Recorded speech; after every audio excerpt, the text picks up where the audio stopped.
as you all may know, a few days ago, I started reading Butterfly Region. So, today we will be finishing Chapter 1 and reading some of Chapter 2. So, here you go. Butterfly Region by SilentTeyz.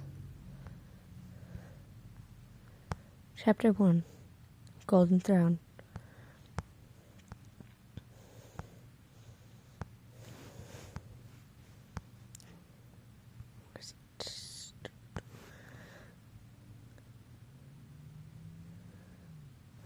Perhaps Wisp was trying to warn Tommy with a gesture or a quick word that the Emperor was coming, but he didn't notice that with how deeply he was involved with the conversation.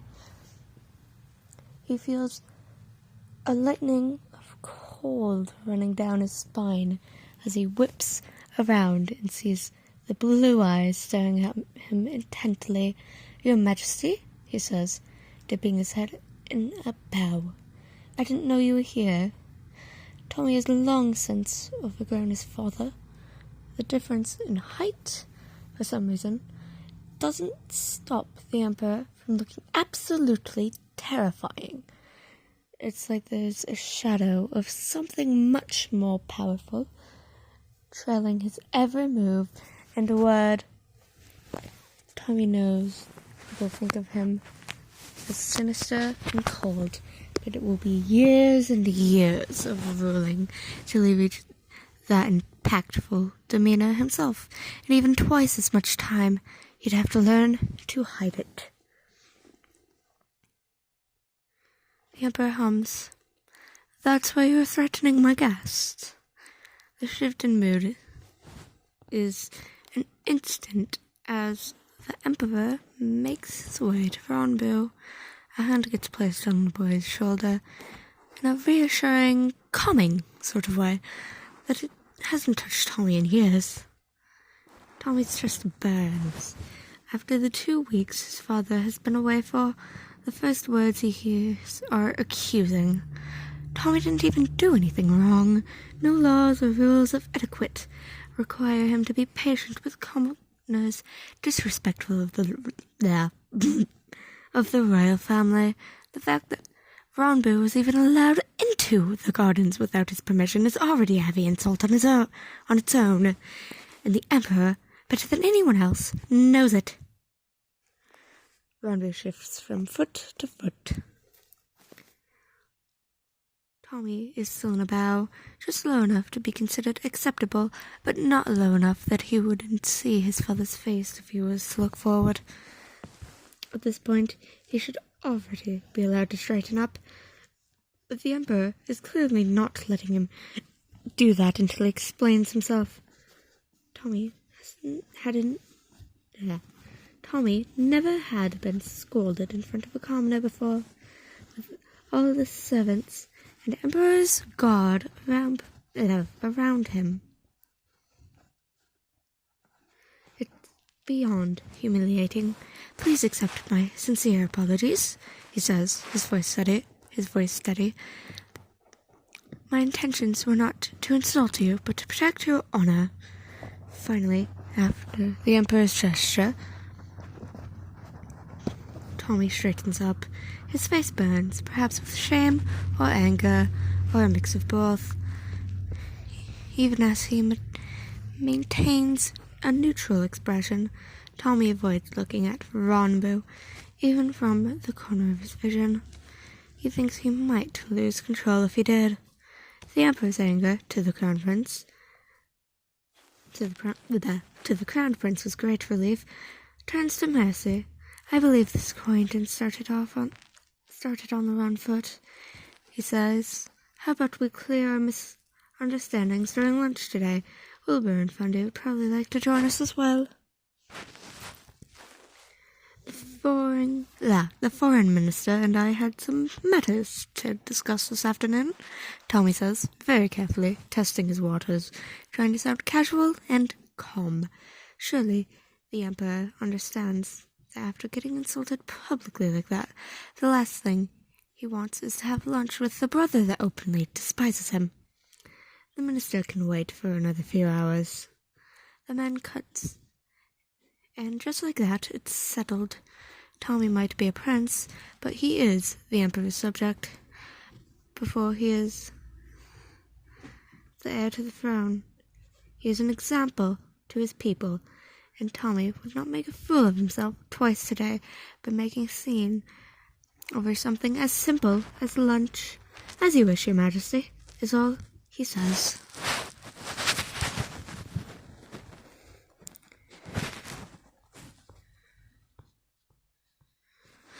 Chapter 2. Are you here? Are you listening? In the span of 7 years, Tommy and his father's relationship has gone through a full cycle.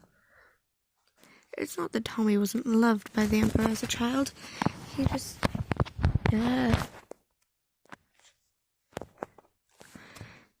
He remembers the hugs, the kisses, the mountains and mountains of gifts he'd find in his room for no reason in particular. No, for no occasion in particular. It's the fact that to his father, passing by, eventful but rare visits, Tommy much preferred his mother's constant presence. Things have changed a lot since after the empress passed away. The very event that broke the royal family and brought the prince and the emperor together. Like a butterfly stammering in the darkness, Tommy was searching for his light, and he found it in the face of his father. He admired him in every way. He wanted to be like him. He wanted to make him proud. It is true that his initial interest in empire's matters came not from his love for his country, but to his family. Over the years, as he turned from his obnoxious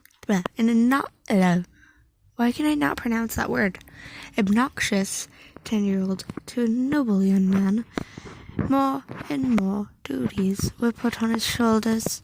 Weekly activities that Tommy and his father did together, hunting, walks in the garden, long nights where they would whisper of the country they would build together, turned more and more rare until there was none at all. It was fair, it was expected. The emperor was a ruler before he was a father, and it's not like he wasn't present in Tommy's life at all. His reports were looked over, corrected, if that was necessary. The fact that there were no complaints about the quality of his work meant the emperor was pleased with him. And yet, sometimes, lying in his bed staring at the ceiling, Tommy wonders, at which point did he turn from the emperor's son into his colleague?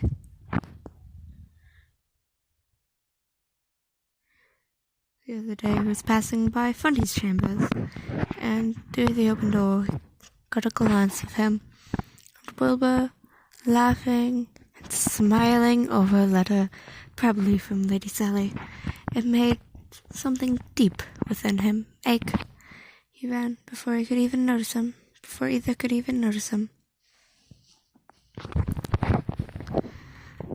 Seeing this stranger next to his father,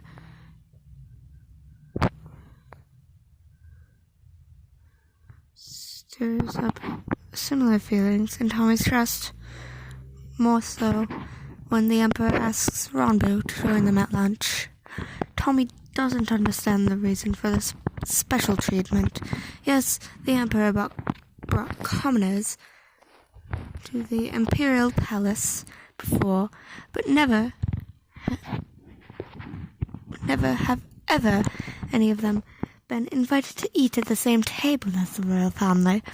It's an honor not every noble is found to be deserving of, and the only thing Ronbu did so far was anger Tommy and get him in trouble. As crown prince, Tommy was taught not to doubt the emperor's decisions. Doubt leads to defying and obedience. No, disobedience, not obedience. I'm being dumb. And disobedience to chaos. Shame of this ancient accident in the gardens. Why did I say gardens? It's only one garden. In the garden is still hot in his bloodstream, and Tommy holds on to that feeling of resilience and anger and squeezes it until it's nothing but pitiful embers. Tommy keeps silent as they reach the open doors. Phil nudges Ronbu forward into the dining room. It's one of the casual ones that is used outside of events and celebrations, when it's just them, the royal family, decorated in warm colors with sunlight blowing in freely through a giant yellow tinted window.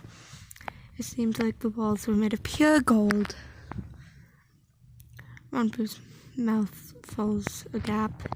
He freezes in the entrance. Tommy was bumping into him from behind. Move, Tommy says. I'm sorry. Ronbu quickly whips around. I just never saw anything like this before. You've never seen a dining room. He's careful to keep out the displease of his tone, but still stumbles onto a disapproving look from the Emperor. If there is someone that his rude demeanor surprises today the most, it's Tommy himself. Usually he's better at keeping himself put, perhaps it's the tiredness finally taking toll on him. The hardest part hasn't even come up yet. He needs to concentrate. Tommy doesn't like postponing his duties and wasting time on unnecessary breaks.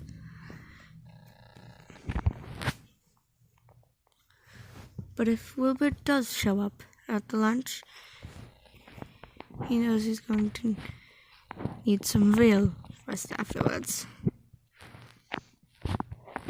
Why is this being so annoying? And as the saying goes, it's the moment that Wilbur chooses to appear. Forgive him, my brother, a honey-sweet voice croons from behind. Theseus is not at fault that he grew up in this luxury and consequently doesn't have enough appreciation for it. The second oldest son of the Emperor, though only a few minutes younger than his twin brother, Techno, is frankly a bastard. But he is a well-mannered bastard. And it makes matters 10 times worse. Like a fae from the... Right, that's how you pronounce it, fae? I've never seen that word before. Like a fae from the tales they used to listen to as children. He rarely lies, but twists the truth to serve his own purposes. And his current purpose is mostly trying to make Tommy slip every step of the path the Crown Prince walks. Wilbur is there to throw him off. At this point, the mere sight of the unreadable dark eyes make him tense. Tommy can't even talk back to him, because Wilbur is older. Age means very little in this empire, and Prince Theseus is living proof of it. But because any word that leaves his mouth might be used against him later, there's a limited number of things that Tommy cares about than the royal family's reputation. Not even a muscle twitches on Tommy's face as he slowly turns around to face his brother. Good afternoon, Wilbur. I assume you haven't greeted His Majesty yet? Wilbur narrows his eyes. Slight admission of his defeat. As if nothing happened, he turns to the Emperor. Father, I'm happy to see you in good health. The Emperor nods back at him. Wilbur, meet my guest, Ronbu. Ronbu comes to his senses at that. He bows clumsily under the prince's long, studying look. Ah, you must be Ronbu. He puts a hand on the boy's shoulder and leans him back into standing position. No need for such formalities. My father's friend is my friend. Thank you, but how do you know my name? The whole place is buzzing with gossip about a visitor with differently colored eyes. I must admit, it is quite an unusual sight to see. Wilbur smiled. Wilbur's smile looks very welcoming and warm. It's enough to fool anyone. But Tommy, he still remembers what his brother's actual smile looks like. And it used to be so much more than a curtain to hide his calculated look in his eyes. One of a predator thinking the best way to tear someone apart. At times like this, he wishes he could take a peek into Wilbur's thoughts and see the world in his eyes, with every person's weak points laid out before him. Squeeze hard enough and they will break. Is Fundy going to be joining us today? He asks, breaking the exchange of pleasantry to the pleasant. Why am I struggling at this word? Of pleasantries and turning everyone's attention to himself. Wilbur said, I believe he's still attending his lessons. I see no reason why we're not starting our meal then. Finally, with the Emperor's approval, they start to settle around the table. Tommy finds himself too busy for a proper lunch like this, and more often than not, Tubbo orders the servants to bring a simple meal to his chambers or the garden bore. When the royal family's schedules do align with each other, Wilbur sits to the Emperor's right, and Tommy on the opposite end of the table. The left seat, where technically is supposed to be, is always left empty. Tommy never asks if he could occupy it out of respect for his oldest brother. It's not like the Emperor ever asked if he wanted to, so he almost chokes on air when he holds it out for Ronbu. What's the matter, Theseus? Wilbur says mockingly.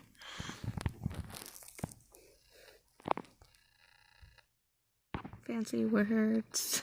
Not mockingly. Mockingly isn't a fancy word, but most of them are. Tommy recollects himself. The Emperor is just being polite and kind. A true ruler is supposed to be. Just the thought of something. The Crown Prince replies, averting his gaze. One of the servants holds out the chair for him, so he sits down and absently reaches for a glass full of water. Is Techno going to be returning to the capital for the summer solstice celebrations? Indeed, the Emperor replies. Speaking of which, how are the invitations to foreign guests going? Crown Prince dream of... What? What? That is not a real word.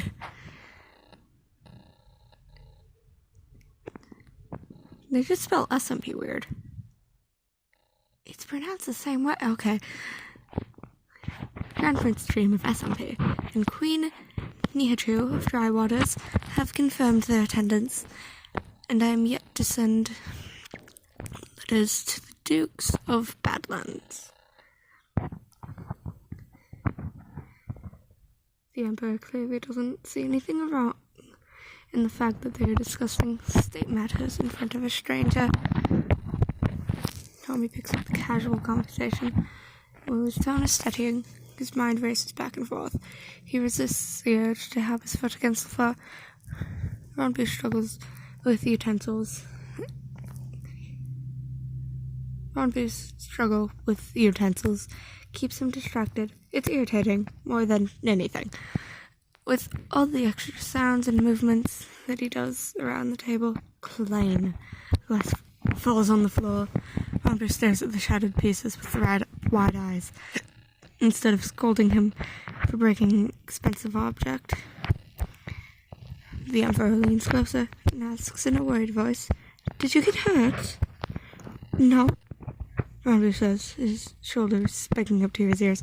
I'm sorry, I don't think I should be here." "No," Tommy agrees, glancing up and then lowering his gaze back down, pretending to be extremely interested in in a piece of sweetbread on his plate. When was the last time the Emperor sounded so caring about him? A distinct feeling of being watched prickles the back of Tommy's neck. Wilbur doesn't even try to hide his interest.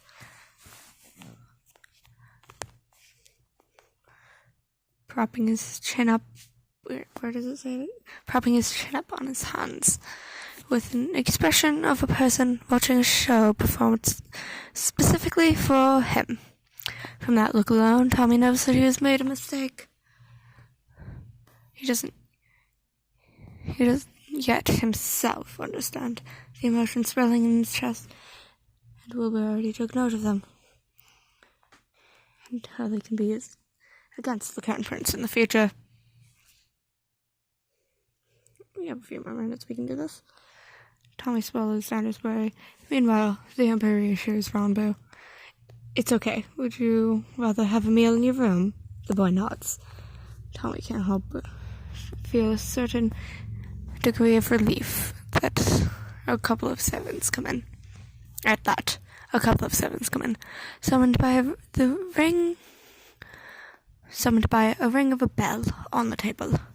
One of them escorts Roundbee, and will probably be shown the way to the guest's room. The other cleans up the broken glass. The table is silent, and only when the servants leave and close the door behind themselves Wilbur clears his throat. "So," he says, lightly touching the corner of his lips with a napkin, "Roundbee." The Emperor chuckles. "Quite endearing young man, isn't he?" "Haha, endearing. What a funny joke." "He is, though not everyone at this table might agree with that. I heard Roundbee had an unpleasant encounter with..." A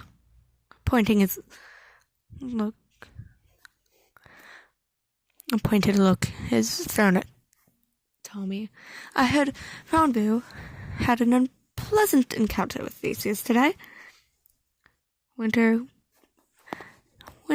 winds come fast, but the rumors in the palace spread faster." Tommy put his fork down, perhaps a little bit louder than he should have. "It was a simple misunderstanding," he says. It was, though, from now on, I expect you to be more considerate with him," the Emperor hums. Tommy's heart sinks into his stomach. From now on. Roundbee has some memory issues. When one of my guards found him in the forest near the borders, he couldn't remember anything except his name.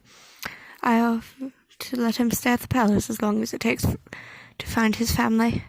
"Oh," is all Tommy manages to say. "I see. I understand that this was an unusual situation, but you shouldn't look down upon Roundbee just because he's not from a noble family. Perhaps getting to know him better would be a good experience for you as a crown prince." Good. And we're ending it there. Good night, my little... Oh, yeah. What? Bye, my little stars.